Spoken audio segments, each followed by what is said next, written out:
My cheating wife tried to ruin me, but she played herself. It was just another day, or so I thought. I was in Phoenix, wrapping up a client meeting when my phone buzzed. Vanessa, probably checking in.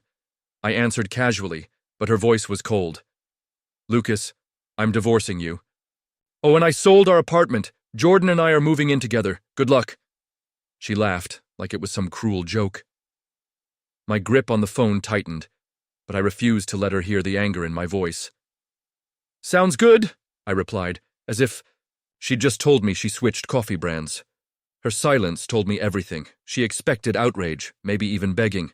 Instead, I gave her indifference. But inside, a storm was brewing, 6 years of marriage reduced to a phone call. And the worst part? She had sold our apartment, the home we built together, without even telling me, or so she thought. See, Vanessa? Never paid attention to the details. When we refinanced months ago, I quietly had the deed transferred into my name alone. She skimmed the paperwork and signed without reading. Now she had just made the biggest mistake of her life. The moment I landed, I called Chloe, my lawyer. She sold the apartment, I said. Chloe laughed. Lucas, she legally can't. The deed is in your name. If she took any money from the buyer, that's fraud. The word hit me like a spark. Vanessa thought she'd walked away the winner, but she was about to realize just how badly she'd lost. When I got home, Vanessa and Jordan were in the living room, already acting like they owned the place. Jordan, full of smug confidence, gave me a pitying look. Look, man, I get that this is tough, but... I cut him off. No, you don't. Vanessa rolled her eyes. Lucas, can this wait? We're in the middle of something. I pulled out. The deed. No, it can't. I dropped it on the table. This apartment, it's mine. Only my name is on the deed. Vanessa's face drained of color. That's not possible. Read it, I said, arms crossed. Jordan grabbed the paper, eyes scanning fast. His smirk vanished. Vanessa, is this true? Of course not, she snapped, but her voice wavered. I leaned in. Oh, and that sale you made? Void. If you spent the buyer's money, that's fraud. Jordan took a step back. I didn't sign up for this. He grabbed his coat, throwing Vanessa a cold look. Good luck. And with that, he walked out. Vanessa turned to me, eyes desperate. Lucas, please. But I was done. Pack your things. You're not welcome here anymore. She thought she'd won. She had no idea she was the one who lost everything. Her eyes blazed with fury. You're going to regret this, she spat. I met her glare without flinching. No, Vanessa. You are. She stormed out, slamming the door so hard the walls trembled. For the first time in days, the apartment felt like mine again. But I knew it wasn't over. Vanessa was never one to go quietly. Jordan's exit had been satisfying, though. Watching his smug confidence dissolve into shock and betrayal as the truth unraveled was almost poetic. He had trusted Vanessa, believed every word, until the moment he saw the deed with my name on it. You told me this place was yours, he had accused, voice rising. You said you'd already sold it. Was that a lie too? Vanessa's face twisted. It's just a technicality, Jordan scoffed. A technicality? This says he owns the apartment outright, Vanessa. That's fraud. Her bravado crumbled. She turned to me, seething. You planned this, didn't you? I shrugged. You did this to yourself. Jordan had finally put the pieces together, and he didn't like the picture. I'm out, he snapped, stepping away from Vanessa. What do you mean, out? She panicked. I mean, I'm done, he said, grabbing his coat. You lied to me. You figure this out. She tried to stop him, voice pleading, but he didn't even look back. The door slammed shut behind him, leaving her stunned. She turned to me, eyes burning. Are you happy now? You've ruined everything. She stormed into the bedroom, throwing things around. An hour later, she emerged, suitcase in tow. You think you've won, don't you?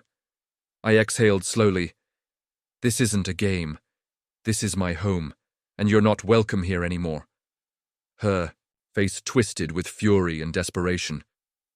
You can't just kick me out. I have nowhere to go. Then I suggest you start figuring it out. She hesitated, gripping the handle of her suitcase. For the first time, I saw real fear in her eyes. But there was nothing left to say. Dragging her suitcase behind her, she walked out and slammed the door.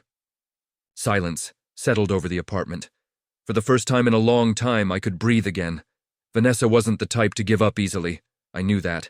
But for now, I had won. And that was enough. For the first time in ages, silence filled the apartment. A silence that wasn't heavy with tension, but freeing. Vanessa was gone, and with her absence came a clarity I hadn't felt in weeks. Looking around at the remnants of what we'd built, it struck me how quickly something permanent could become foreign. But I wasn't one for nostalgia. Vanessa had underestimated me, and I wasn't wasting this opportunity to reclaim my life. The first step was erasing her presence. I grabbed some boxes and packed up everything she left behind. Her designer handbags, framed photos, even the shoes she'd carelessly left by the door. Each item removed felt like shedding invisible weight. By the time I was done, the space already felt lighter, freer, mine. Next, I called Chloe. She had been my rock through all of this. "How's it going?" she asked, professional yet sympathetic. "Quiet. She's gone." "Good. Let's keep it that way. The buyer is cooperating, and Vanessa's in a tight spot. If she tries anything, we move forward with fraud charges." The word fraud sent a satisfying chill through me. Vanessa had always believed she was untouchable. Now reality was setting in. I didn't waste time dwelling. Instead, I reclaimed my space. The oversized gaming chair she loathed. By the window where I could enjoy the city skyline. The minimalist artwork she called boring back on the walls. Every change was a declaration. This was mine now. Later, Ethan stopped by with a bottle of bourbon. He took one look around and smirked. "Damn. Looks different."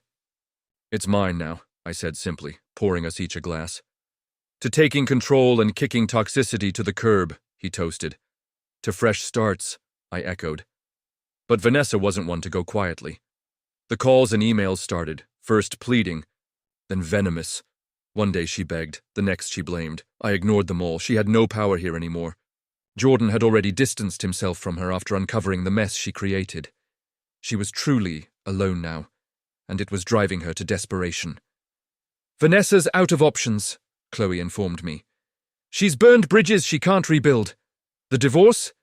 You're walking away clean." When the final papers arrived, Vanessa made a last-ditch effort to stall, long emails, weak apologies, trying to paint herself as the victim. It was laughable, but Chloe had covered every angle. A few weeks later, she signed.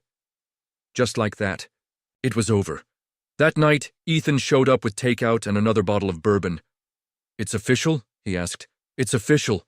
"To freedom," he grinned, raising his glass.